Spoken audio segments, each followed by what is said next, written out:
자, 오늘은 문법, 문장 중에서도 문장 성분의 호응과 부적절한 문장에 대해서 살펴보도록 하겠습니다.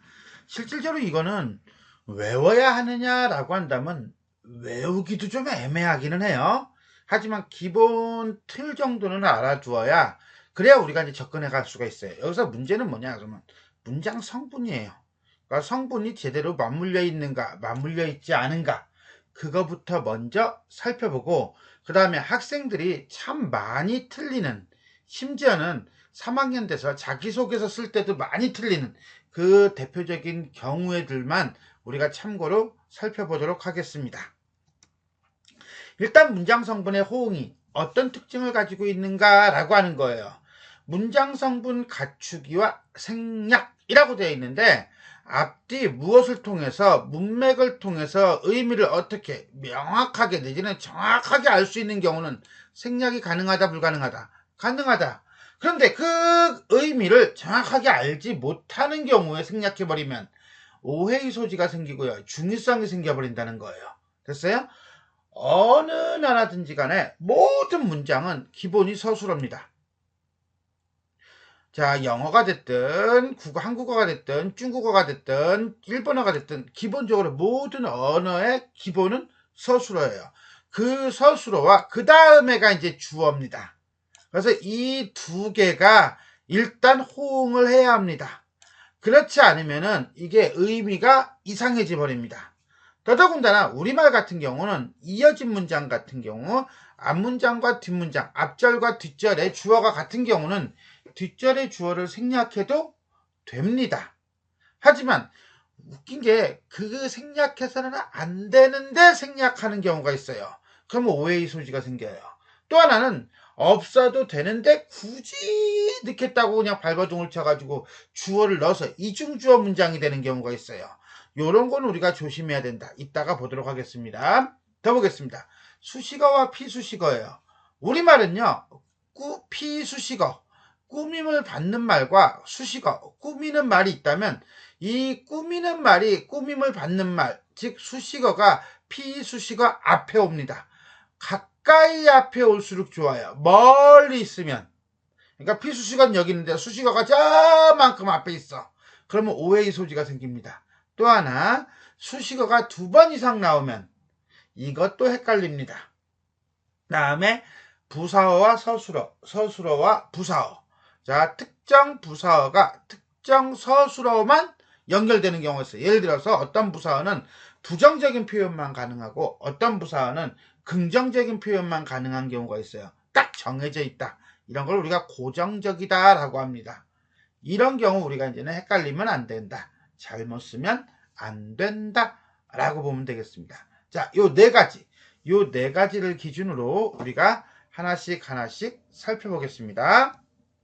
우선 문장 성분의 호응이 잘못된 경우예요. 자, 쓸데없이 있어야 되는데 없는 경우죠. 주어가 빠졌거나 서술어가 빠진 경우예요. 아까 모든 문장의 기준은 어디에 있다고 그랬죠? 그렇죠. 서술어에 있다고 그랬죠.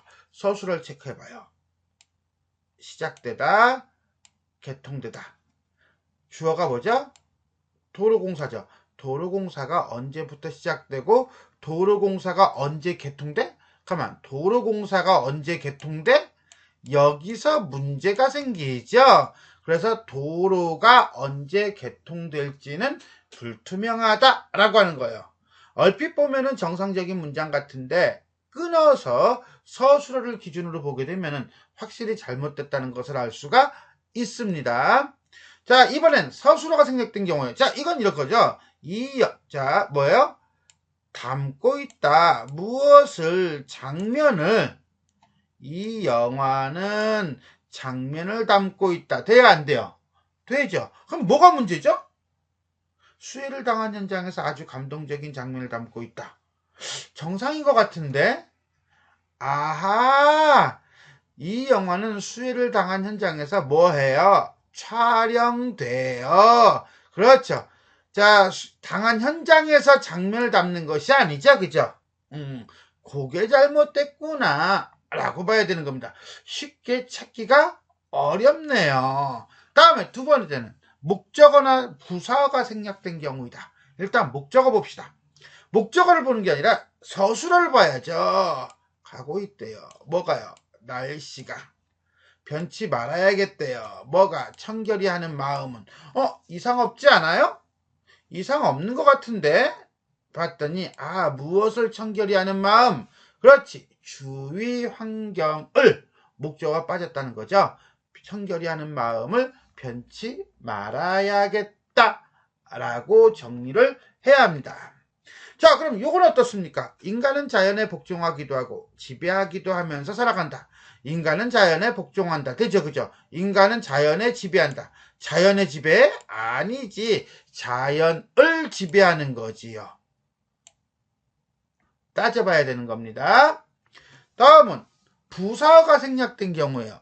부사어? 자, 일단은 시청자들이 나와서 집안의 자랑거리를 소개하였다. 자, 시청자들이 소개하였다. 뭐가 문제예요?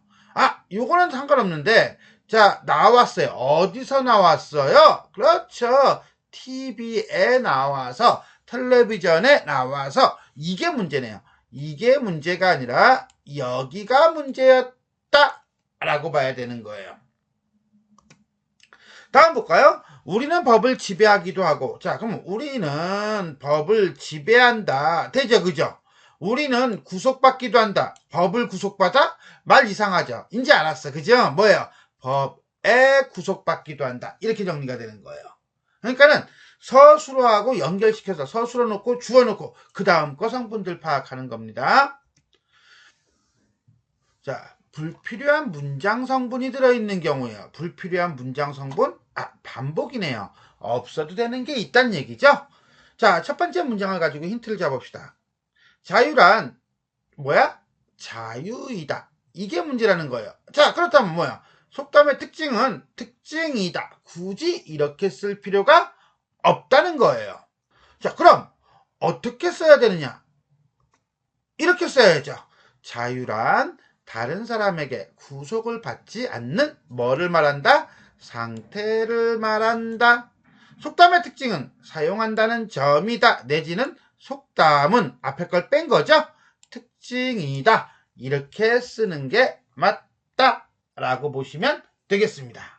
다음엔 의미의 중복이에요. 의미의 중복이라고 하는 것은 똑같은 의미를 두 번 쓴 거죠. 예를 들어 볼까요? 이거죠. 새로 만든 신작이에요. 잠깐. 새로 만든 신작? 신작이 새로 만든 작품 아니야? 그렇죠. 그렇다면 미리 예견. 알겠다. 예견이 미리 아는 거죠. 이렇게 바꿔야죠. 뭐예요? 새로 만든 영화를 들고 나왔다. 내지는 신작 영화를 들고 나왔다. 그럼 이거는 예견된 것이나 마찬가지이다. 이렇게 적어주면 된다는 겁니다. 자, 의미의 중복이라는 건 쓸데없이 똑같은 의미를 가지고 있는 단어를 쓰지 마라. 이런 경우가 의외로 많아요. 자, 조금 더 볼까요? 이런 거죠. 처갓집. 자, 가라고 하는 게 집가자예요. 이것도 집자예요. 집이죠. 처갓집? 그냥 어떻게 쓰면 돼요? 그렇죠. 집을 빼는 거죠. 그냥 처가에 다녀왔다. 이거예요. 역전 앞이에요. 그러면 전이 앞전자잖아. 그러면 앞도 앞이잖아. 그럼 어떻게 고쳐야 돼요? 역전에 내지는 역 앞에 역전에서 만나자. 역 앞에서 만나자. 이러는 거예요. 옥상 위? 옥상이 지붕이 위인데? 그죠? 그냥 옥상에서 이렇게 되는 거죠. 위를 빼면 돼요. 앞말 또는 뒷말 전체를 중복하는 경우. 즉 뭐야? 분이라는 말과 가루라는 말이 같은 말이야. 분가루 그럴 필요가 없어. 그냥 분. 뼈골? 뼈가 골이야. 그죠? 그냥 뼈! 이러면 되죠.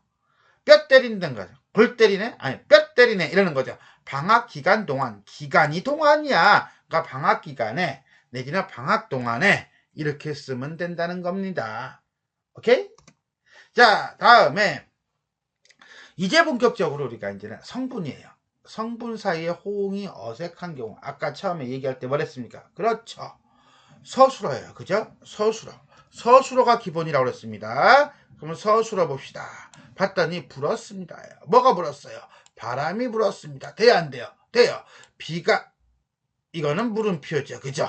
비가 불 수는 없죠. 여기까지 이해되겠어요? 그게 문제가 되는 거예요. 자, 그러면 두 번째, 더욱 큰 문제는 일어나고 있다요. 말 이상해요, 안 이상해요? 이상하죠? 자, 내가 하고 싶은 말은 바란다. 이상해요, 안 이상해요? 그죠? 내가 하고 싶은 말은 바란다는 것이다. 뭐 이렇게 써야겠죠? 자, 이럴 거예요. 어제는 비가 오고 바람이 불었습니다. 더욱 큰 문제는 일어나고 있다는 것입니다. 내가 하고 싶은 말은 바란다는 것입니다. 이렇게 써야 정상이다. 서술을 놓고 앞으로 가보면 확실하게 이해가 된다. 자, 그럼 이거는 어떻게 고칠까요? 현재의 부동산 정책은 앞으로 손질이 불가피할 전망입니다. 불가피할 것으로 전망되고 있습니다. 내지는 불가피할 것으로 누가 전망하고 있어? 그렇죠. 전문가들이 전망하고 있다. 왜? 전망이라는 말 자체가 사람이 할 수 있는 말이 사람이 할 수 있는 말이에요. 부동산 정책이 전망한다는 것은 가능하지가 않다라고 보시면 되겠습니다. 자, 이거 볼까요? 이건 어떻습니까? 이 지역은 무단 입산자에 대하여 자연공원법 60조에 의거 처벌받게 됩니다. 자, 이걸 어떻게 고쳤어요? 이 지역에 무단 입산하는 자에 대하여가 아니라 처벌받게 됩니다. 그럼 하나 더 넣어볼까요? 뭐예요? 입산자를 처벌하는 곳입니다. 왜? 지역이잖아, 지역. 지역이 처벌받을 수는 없는 거거든요. 그러니까 지역은 처벌하는 곳입니다. 내지는 처벌을 받게 되려면 사람은 처벌받습니다. 이렇게 써야 된다. 지역은 처벌받는 주어가 아니다. 자, 그럼 이건 어떻습니까? 내가 아인슈타인을 존경하는 이유는 그가 똑똑하고 겸손하다. 뭐가 문제예요? 그렇죠. 이유는 똑똑하고 겸손하다? 말이 이상하죠. 그죠? 그가 똑똑하고 겸손하다? 이유잖아. 그럼 뭐라고 써야 돼? 그렇죠. 때문이다를 써야겠죠. 내가 아인슈타인을 존경하는 이유는 그가 똑똑하고 겸손하기 때문이다 라고 써야 맞습니다. 자, 그럼 이번에는 조금 어려운 거예요. 부사어와 서술어, 부사어의 호응이에요. 자, 동아리에 가입하기 위해서는 절대로 직접 손으로 쓴 작품을 제출해야 합니다. 뭐가 문제인지 알겠죠? 뭐가 문제예요? 그렇죠. 이거죠, 이거. 절대로예요. 절대로라는 말은요, 어때요? 부정적일 때 쓰는 거죠? 뭐뭐 해서는 안 된다라고 써야 돼요. 만약에 뭐뭐 해야 한다라고 하려면 어떻게 해야 돼요? 그때는 반드시라는 말이 있어야 돼요. 그래서 자, 반드시 제출해야 합니다. 내지는 직접 쏜 작품을 제출해서는 안 됩니다. 이렇게 써야겠죠. 근데 이거는 해서는 안 됩니다 보다는 아마 이거를 버리고 일로 가는 게 맥락상 맞겠네요. 사람은 모름지기 열심히 공부한다. 이건 뭐 어때요? 사람은 모름지기 열심히 공부한다. 문장은 참 짧은데 문제는 그지 같네요. 자, 공부해야 한다. 왜?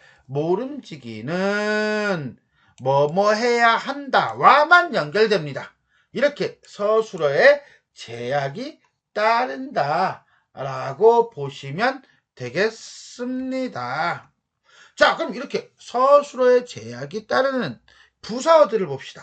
그랬더니 여기 이제 쭉 있죠. 긍정적으로나 과연 뭐뭐 했구나. 과연 뭐뭐 하지 않았구나. 그러면 안 된다는 거예요. 그럼 뭐야? 뭐뭐 하지 않다라고 하는 건 여간, 결코, 절대로, 전혀, 별로 이런 단어가 돼요. 반의적이다. 반의적이라는 건 거꾸로 말하는 거죠. 표현이 하물며 뭐뭐 하랴, 니라서 뭐뭐 할 것인가? 가정, 뭐뭐이더라도, 혹시 뭐뭐일지라도, 비록 뭐뭐일지라도, 지만더라도, 어도. 됐어요? 비교적 호응 볼까요? 마치 흡사 뭐뭐처럼 뭐뭐같이 뭐뭐와 같다라는 식으로 표현을 해야 한다 라고 보시면 되겠습니다. 자, 이건 어떻습니까? 설령 다이어트에 실패했지만 실망하지 마라. 뭐가 문제예요? 설령이 문제일까? 실패했지만이겠죠? 뭐라고 칠까요? 그렇죠. 설령 다이어트에 실패했더라도, 설령 뭐뭐 하였더라도 실망하지 마라. 나는요, 다이어트 안 합니다. 왜? 그냥 현실에 만족해요. 자, 갑시다, 계속. 자, 이번에는요, 수식어와 피수식어의 호응이에요. 자, 요거 한번 보겠습니다. 국내산으로 속여 팔다 적발된 수입닭. 어제는 실종된 환자의 권리를 적극적으로 찾아야 한다. 뭐가 문제죠? 국내산으로 속여 팔다 적발된 수입닭. 자, 국내산으로 속여 팔다가 수입닭이 팔았어요? 수입닭을 팔았어요. 그렇죠. 수입닭을 판 거죠. 수입닭은 팔린 거죠. 됐어요? 그러니까 여기서 포인트는 수입닭이니까 수입닭은 팔린 거라고 봐야 돼요. 그죠? 자, 그럼 이제는 실종된 환자의 권리를 적극적으로 찾아야 된다. 뭐가 문제예요? 환자가 문제예요? 아니죠. 실종된이 문제죠. 자, 환자가 실종된 겁니까? 아니면 환자의 권리가 실종이 된 겁니까? 이렇게 봐야 돼요. 다시 한번 뭐라고? 자, 환자가 실종된 겁니까? 환자의 권리가 실종된 겁니까? 설마 환자가 실종됐겠어? 그렇죠. 환자의 권리가 실종이 됐겠지. 그러면 환자의 권리가 실종된 걸로 고치려면 어떻게 고쳐야 될까? 일단 기본적으로 팔리다가 맞네요. 그렇죠. 수입닭은 판 것이 아니라 팔린 것이니까 팔리다를 고쳐야 돼요. 자, 근데 여기는 어때요? 실종된을 어떻게 했죠? 여기로 집어넣어 버렸네요. 배치를 바꿨어요. 위치를 바꿈으로써 권리만 수식하는 걸로 제한을 시켜버려가지고 중의적인 표현을 없애버렸다 라고 보시면 되겠습니다. 자, 요건 어때요? 이건 되게 유명한 문제입니다. 뭐라고요? 되게 엄청 유명한 문제입니다. 그러니까 요거는 꼭 알아두는 것이 좋습니다. 자, 이거하고 연결시켜서 우리는 뭘 볼 수 있냐면 아름다운 고향의 하늘도 우리가 같이 볼 수가 있어요. 자, 그럼 한번 볼까요? 자, 이렇게 보여지네요. 이것은 아버지께서 그리신 작가죠? 아버지를 그린 대상이죠? 아버지께서 가지고 계신 소유죠? 됐어요? 여기까지? 오케이. 세 가지로 해석이 가능하다. 작가, 대상, 소유. 아름다운 고향의 하늘은 고향이 아름다운 건지 고향의 하늘이 아름다운 건지예요. 자, 그러면 만약에 하늘이 아름답다라고 한다면 아름다운을 위치를 바꾸는 게 좋아요. 여기로. 그래야지 하늘로 수식합니다. 반면에 고향의 하늘을 아름답다고 표현하고 고향을 아름답다고 표현하고 싶으면요, 끊어요. 끊으면요, 아름다운이 고향만 꾸미는 걸로 제한이 됩니다. 자, 뭘 통해서? 그렇죠. 쉼표를 통해서. 보입니까? 요 쉼표? 쉼표를 통해서 체크합니다. 선생님, 그러면 위치 안 바꾸고도 하늘을 수식할 수 있어요? 라고 한다면 여기다가 체크하면 고향의 하늘이 되는 거예요. 그러면 고향의 하늘이 되는데 그렇게까지는 하지는 않고요. 그냥 위치를 바꾼다 정도로만 이해하셔도 충분합니다. 오늘은 어김없이 비가 오는 날인데도 그 남자는 외출을 했다. 이게 뭐가 문제죠? 어김없이가 외출을 했다고. 그렇죠. 어김없이 비가 오는 날인데도 라고 해석을 할 수도 있고요.